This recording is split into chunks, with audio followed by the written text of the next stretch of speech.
49 fertility centre మీకు అందిస్తుంది కేవలం 899 రూపాయలకి fertility assessment package.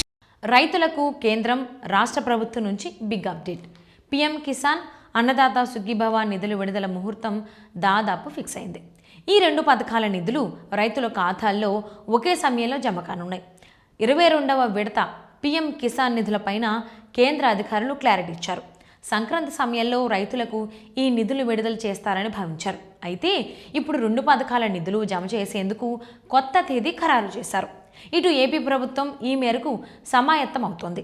Parliament budget సమావేశాలు ప్రారంభం అయ్యాయి. కాగా కేంద్ర బడ్జెట్ వేళ రైతులకు సంబంధించి కీలక నిర్ణయం తీసుకున్నారు.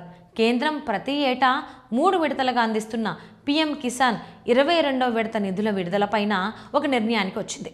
నవంబర్ 19న 21వ విడత నిధులను ప్రధాని విడుదల చేశారు. కాగా ఏపీ ప్రభుత్వం ఇదే సమయంలో పీఎం కిసాన్తో కలిపి అన్నదాత సుఖీభవ నిధులను విడుదల చేస్తోంది. ఈ రెండు పథకాల నిధులు ప్రస్తుత ఆర్థిక సంవత్సరంలో 14,000 రూపాయలు ఇప్పటి వరకు రైతుల ఖాతాలో జమయ్యాయి. కాగా 22వ విడత నిధులను తొలుత సంక్రాంతి సమయంలోనే విడుదల చేస్తారని భావించారు. అయితే ఫిబ్రవరి బడ్జెట్ సమయంలోనే విడుదల చేసేందుకు నిర్ణయం తీసుకున్నారు. ఫిబ్రవరి 1న బడ్జెట్ ఉండే అవకాశం ఉండటంతో 14వ తేదీన ఈ నిధులను విడుదల చేయనున్నట్లు తెలుస్తోంది. ఈ పథకం ద్వారా దేశంలో 11 కోట్ల మంది రైతులకు లబ్ధి చేకూరనుంది. ఇప్పటి వరకు 21 విడతల్లో 4 లక్షల కోట్లకు పైగా నిధులు అందించారు. ఇక ఏపీలో కూటమి ప్రభుత్వం పీఎం కిసాన్తో కలిపి తాము ప్రకటించిన అన్నదాత సుఖీభవ పథకం అమలుకు నిర్ణయించింది. ఈ మేరకు తొలి విడతగా పీఎం కిసాన్తో కలిపి 2 విడతల్లో 5,000 రూపాయల చొప్పున 10,000 రూపాయలు రైతుల ఖాతాలో జమ చేసింది.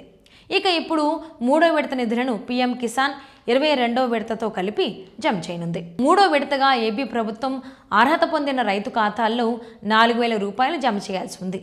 ఈ మేరకు అధికారులు కసరత్తు చేస్తున్నారు. కేంద్రం ప్రతి ఏటా 3 విడతలుగా పీఎం కిసాన్ నిధులను రైతుల ఖాతాల్లో జమ చేస్తోంది. ఏపీ ప్రభుత్వం ప్రకటించిన 20,000 రూపాయలు అన్నదాత సుఖీభవ నిధుల్లో కేంద్రం ఇస్తున్న 6,000 రూపాయలు మినహాయించి మిగిలిన 14,000 రూపాయలు 3 విడతలుగా పీఎం కిసాన్తో పాటుగా అందించాలని నిర్ణయించింది. దీంతో పీఎం కిసాన్ అన్నదాత సుఖీభవ నిధులు కలిపి ఫిబ్రవరి రైతుల ఖాతాల్లో ఒకేసారి 6,000 రూపాయలు జమ అయ్యే అవకాశం కనిపిస్తోంది.